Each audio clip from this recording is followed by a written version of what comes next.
Early hominins. The early hominin record includes species belonging to 4 distinct genera.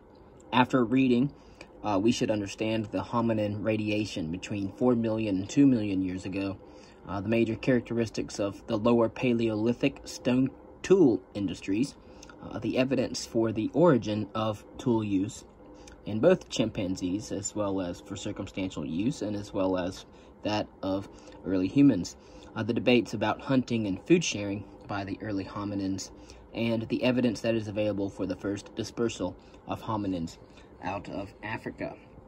Again, we'll go over Australopithecus, as well as Homo habilis and Paranthropus, Oldowan tools, Acheulean tools, and about that time, the emergence of Homo erectus.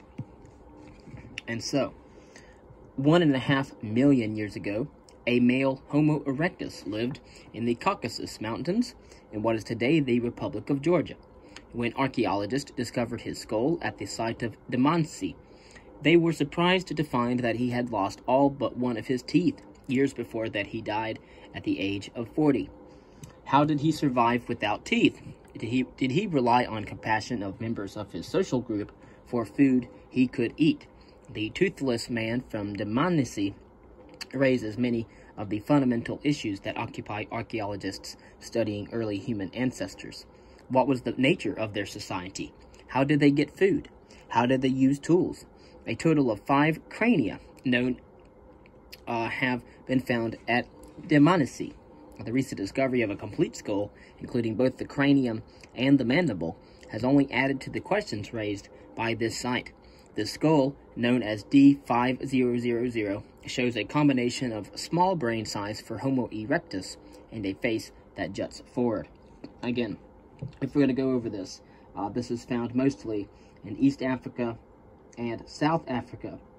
However, Australopithecus, from around 4 to 2.5 million years ago, which was bipedal, characterized by bipedal, being bipedal, that is, was also found in West Africa. In East Africa, similar to Australopithecus in brain size capacity, was Kenyanthropus, which was existed around 3.5 million years ago, and Paranthropus, anthropus meaning man, para meaning beside man, was about 2.5 to 1.4 million years ago, had a similar brain size capacity, had massive molars and chewing muscles, and also is found in East Africa and South Africa. Also found in East Africa and South Africa around 2.5 to 1.6 million years ago, emerged a hominin by the name of Homo habilis. Had a slightly larger brain capacity and increased brain size. Then we have the emergence of Homo erectus, erectus meaning the man who stands upright, emerging about 1.9 to 45,000 years ago, and had a significant increase in brain size capacity, as well as the dispersal and migration out of Africa into Eurasia, that is, Asia in the east and Europe in the west. We examine the archaeology of the early members of the hominin lineage. Hominins include all members of the human lineage after it split with the chimpanzee lineage. Until recently, hominins were referred to as hominids. However, the term hominin has actually now been adopted because it more properly fits with the rules of biological nomenclature. We begin by setting the stage for the study of early hominins by examining the fossil record, the geological context of early sites, and the definition of archaeological periods. With this background, the chapter moves on to 3 major themes in the archaeology of early hominins: tool use, adaptation, and social organization. Tool use is often thought to be a distinctive marker of the human lineage. We consider the evidence for tool use by animals and then move on to the timing and nature of the earliest archaeological evidence for tool manufacture. Beyond tool use, we are interested in the way that early hominins lived, including how they got their food and how their societies were organized. We focused on the evidence for hunting and food sharing by the early hominins. And finally, we turn to the archaeological evidence for the expansion of the hominin lineage beyond Africa and into Eurasia. One can imagine the toothless grin of the old man from Dmanisi as we struggle to understand the basic outlines of the lives of our early hominid ancestors in Europe and Asia. I do want to briefly mention that we do know that chimpanzees, as well as the Australopithecus, Australopithecines, used tools as well. So tools did not make us a distinct in our nature. The 5 skulls discovered at Dmanisi provides a view of the diversity of Homo erectus. Considering the fossil record, the oldest fossils thought to belong to the hominin lineage are of Sahelanthropus tacadensis. The fossils of Sahelanthropus have been found in Chad in levels dating to 7 million years ago. A complete skull of Sahelanthropus has been discovered, but it is badly deformed, leaving room for different interpretations of the species, and some have argued that Sahelanthropus is an African ape ancestor, while the discoverers of the fossil themselves argued that it is, in fact, a hominin. Ardipithecus ramidus, also known as Ardi, is another early hominin. This species, which lived approximately 4.5 million years ago, is known from fossils discovered beginning in the year 1992 at the site of Aramis in Ethiopia. A picture of this early hominin ancestor has begun to emerge from the dramatic discovery of the fairly complete skeleton of a female Ardipithecus. And again, it is Ardipithecus ramidus. The anatomy of Ardipithecus suggests that there were significant differences between the earliest hominins and the living great apes, such as chimpanzees. This individual, nicknamed Ardi, appears to have combined the ability to walk upright, or to be erect, with anatomical traits, such as a opposable large toe that would have facilitated climbing in trees. Ardi lacked anatomical features of the hands and wrists required for moving around on all 4 limbs using knuckle walking, as is found in chimps and gorillas. Ardi also differs from the great apes in the fact that it lacks the pronounced canines that are found in these species. At this point, many questions remain about Ardipithecus, but the discovery of Ardi forces paleoanthropologists to reconsider the adaptations of the earliest members of the hominin lineage. Again, as you might have biologists and paleontologists that are discovering many things about fauna and flora in geological time, mostly it's paleoanthropologists, anthropologists, and mostly paleoarchaeologists who are beginning to try to study the nature of the human lineage and human evolution. The early hominin radiation, the period between 4 million and 2 million years ago, saw an explosion in the diversity of hominin species. Such an event is known in evolutionary biology as radiation. The hominin radiation that took place between 4 million and 2 million years ago include 3 distinct genera. We have Kenyanthropus, also named as the man from Kenya, Australopithecus, and Paranthropus. And despite the wide variation found in these 3 genera, Kenyanthropus, Australopithecus, and Paranthropus, there are certain broad similarities among them. Members of the 3 genera appear to have been distinct from living great apes, in that they were adapted to walking upright, unlike the great apes, and however, it is possible that some species were also adapted to moving easily through trees by climbing. It is noticeable that these hominins, like Ardipithecus, lacked the pronounced canine teeth characteristic of living great apes today. The mean brain size for members of the 3 genera was consistently between 450 and 475 cubic centimeters at the high end of brain size for living apes. Thus, within the hominin lineage, bipedalism, or walking upright, and the loss of large canines preceded a significant increase in brain size. And that significant increase in brain size is in cubic centimeters. We have the other genus or species, Australopithecus, Kenyanthropus, Paranthropus, and Homo habilis, who had a brain size between 450 and 800 cubic centimeters. But with Homo erectus, we have it going up to about 1,000 to 1,200 cubic centimeters. And it is only with Homo erectus that we find these kinds of species slowly emerging out of Africa into western and eastern Eurasia.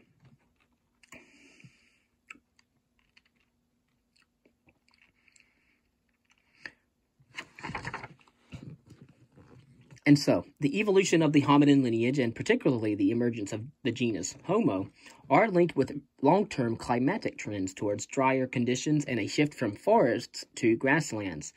At the same time, there is evidence for rapid climatic fluctuations during this period. The variability selection hypothesis emphasizes the ability of species in the hominin lineage to adapt to environmental unpredictability. The Australopithecines. The Australopithecines are known from as many as 6 distinct species. Australopithecine fossils are known from sites dating between 4 million and 1.8 million years ago.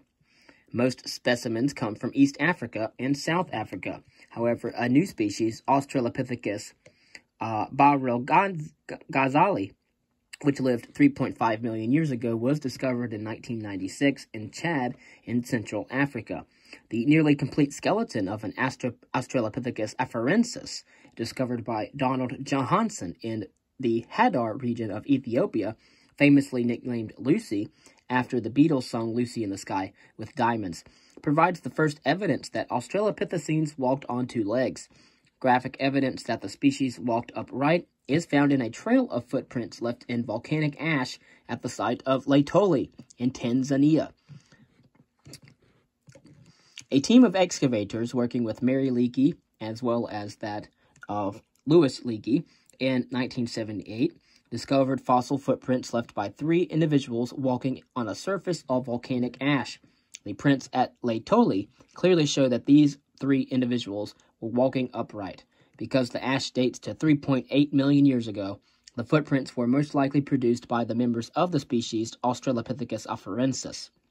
The recent discovery of the remarkably well-preserved remains of an Australopithecine child in the Dika research area in Ethiopia sheds new light on this species. Again, the species being afarensis and the genus Australopithecus. Much of the skeleton shows ape-like traits that suggest that Australopithecines were adapted to climbing trees as well as to walking upright. A new species, Australopithecus sediba, recently discovered in South Africa, lived toward the end of the Australopithecine lineage and displays some traits common with that of the genus Homo. Kenyananthropus. Kenyananthropus, which dates to 3.5 million years ago, was first discovered in 2001 by Meve Leakey and her colleagues on the shores of Lake Turkana in northern Kenya. Kenyanthropus is still poorly understood, however. In general terms, it seems similar to the Australopithecines. Paranthropus, also known as robust Australopithecus, is characterized by massive molars and muscles for chewing. Louis Leakey nicknamed the Paranthropus Bose skull he recovered at Olduvai Gorge and Tanzania Nutcracker Man, and it is also thought that the massive chewing mechanisms of these species are related to a diet that included seeds or fruits with a hard outer coating. The earliest known Paranthropus dates to 2.5 million years ago, while the most recent dates to about 1.4 million years ago. And as new discoveries are made, the estimates will continually be updated. Then we have the emergence of Homo habilis. Contemporary with Paranthropus, there was a very different hominin living in East Africa at the time, again, beside man. This hominin lacked the heavy chewing muscles and the large teeth characteristic of Paranthropus, and had a large brain, which had a volume up to 500 to 800 cubic centimeters.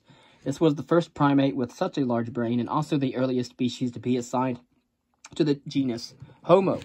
And so, we have Homo habilis, also known as handyman.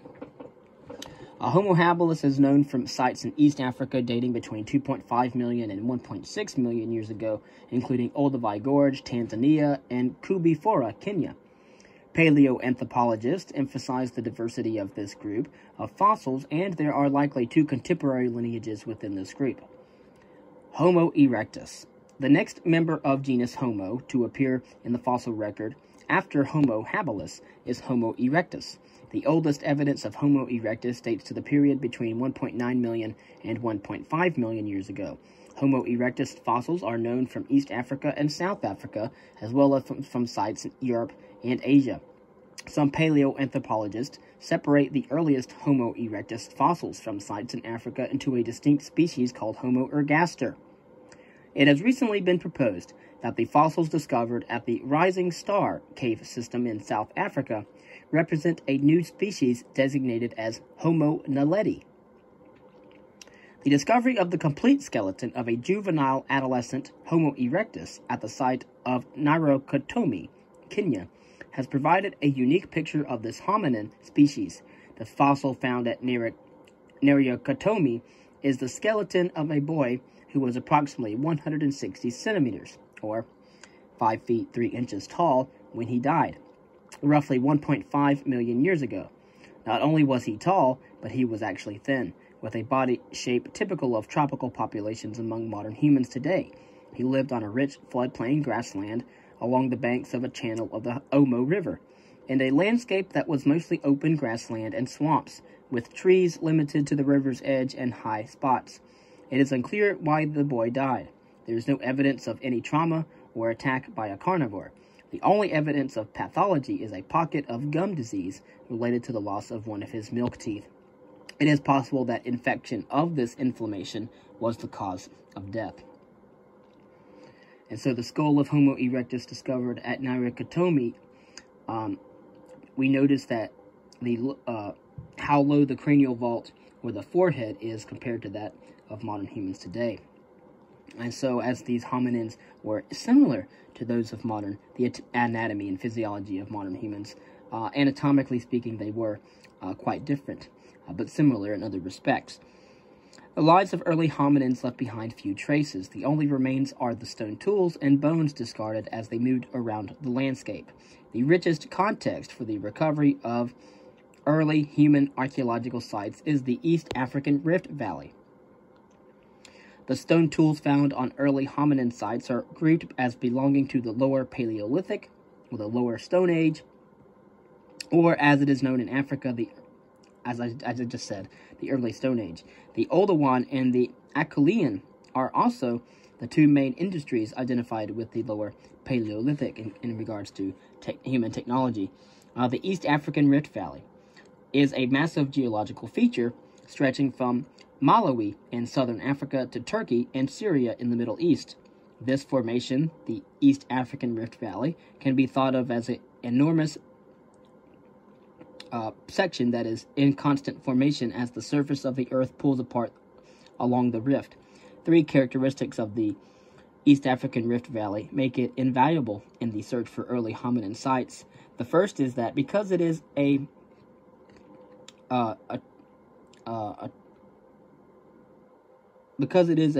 section, it is constantly filling up with sediments. It is thus depositional. And as we have said, it is a depositional environment that preserves archaeological and paleontological sites. Second, because it is tectonically active, there is a great deal of erosion.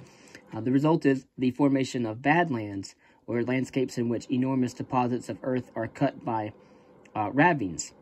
Third, as a sort of icing on the cake, the Rift Valley is also volcanically active, so there are levels of volcanic ash, known as tuffs, that can be dated using the argon method.